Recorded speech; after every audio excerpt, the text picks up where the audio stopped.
Hey everyone, on that show of the New Worker TV, we will discuss about the art of learning, as we think with Arnold is a really great topic and a much needed topic to discuss, as is all about love for lifelong learning, and it's a critical skill that anyone need to just nurture, even develop and maintain, I would say. But maybe Arnold, you could say more about what is all about.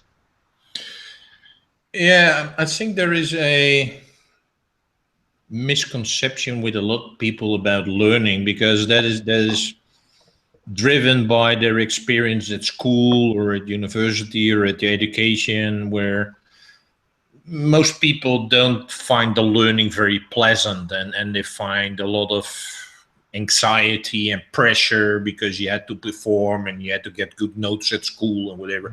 I experienced that myself as well, and then that was not a nice time, and that's why I started to dislike learning. And so we, in our minds, we associate learning with something which is not pleasant, something which we are also being judged, yeah, because you get a note whether you're okay or whether you're not okay. And so that results in the way that if we finish school and all our education, it's like, okay, now we can stop learning. I was like that. When I finished my university, although my last in university I enjoyed very much, I was so happy that no more exams, no more tests, no more stuff, whatever. I was so happy. Yeah? So I was like, finally, not. I can just start working and that's done. So, and it took me quite some time to find again the joy and the curiosity and how nice it is to learn and to grow, both about myself and about the business and other aspects of life. But it took quite some time, and now,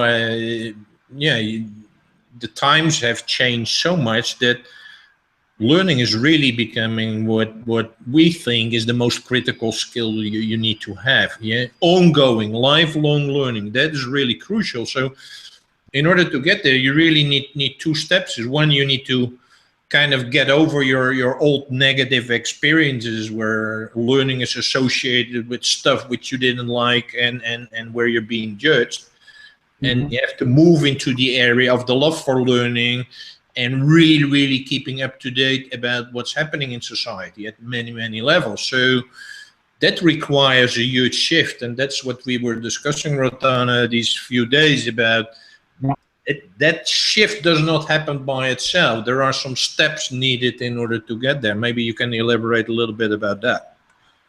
Yeah, absolutely. Well, it's we are taking most of the time the metaphor of sports or building any small habits, but it's really about that, because you cannot become a great athlete or swimmer or footballer or whatever you want in one day, overnight. It's clear that you need to work on that.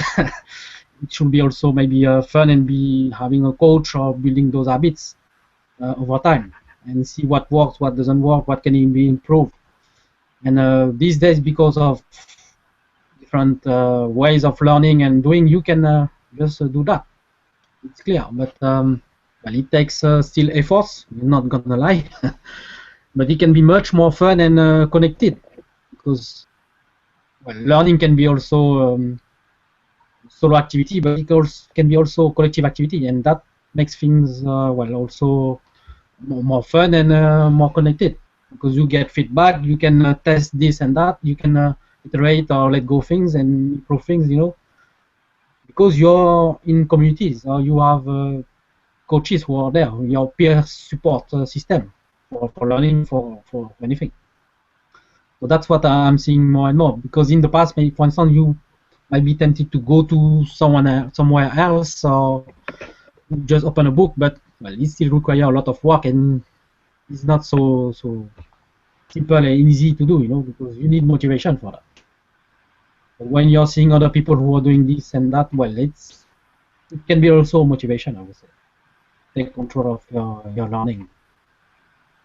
Well, it's a nice thing what you say is that indeed previously learning was a solo activity, and then might feel, yeah, you might feel kind of, well, I certainly did feel lonely because there was so much pressure to perform.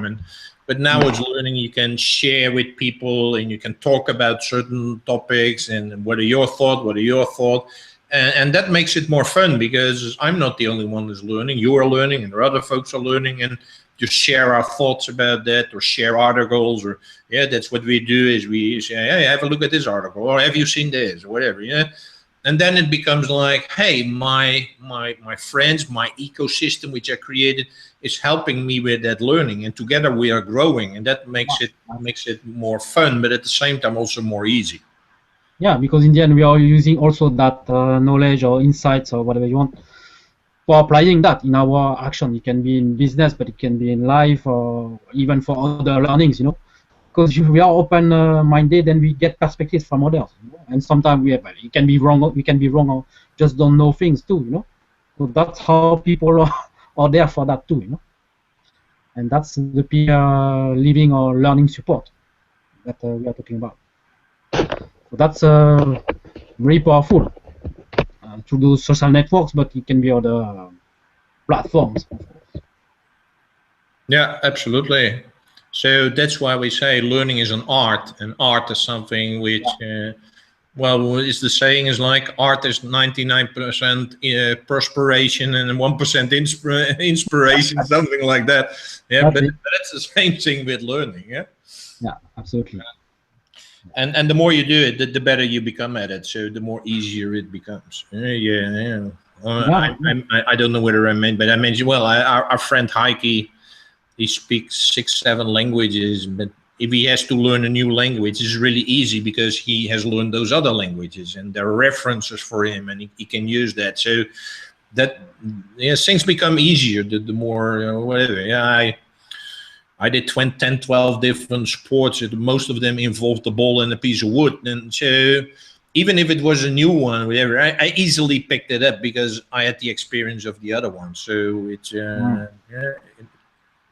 it's just a matter of just like with anything, is just practice, and the more you practice, the more easier it becomes, the more interesting it becomes. Yeah, that's it. Yeah. Well, it become learning in the end like an addiction, but it's not the end, of course. It's just a mean for doing something else. Well, that makes things effortless or becoming a flow is natural in the end. We love learning. When we are talking about love for lifelong learning, in the end, is about that too. It's much needed. So that will be just the last word for that episode. Stay tuned for another one in a few days, and have a great week, everyone.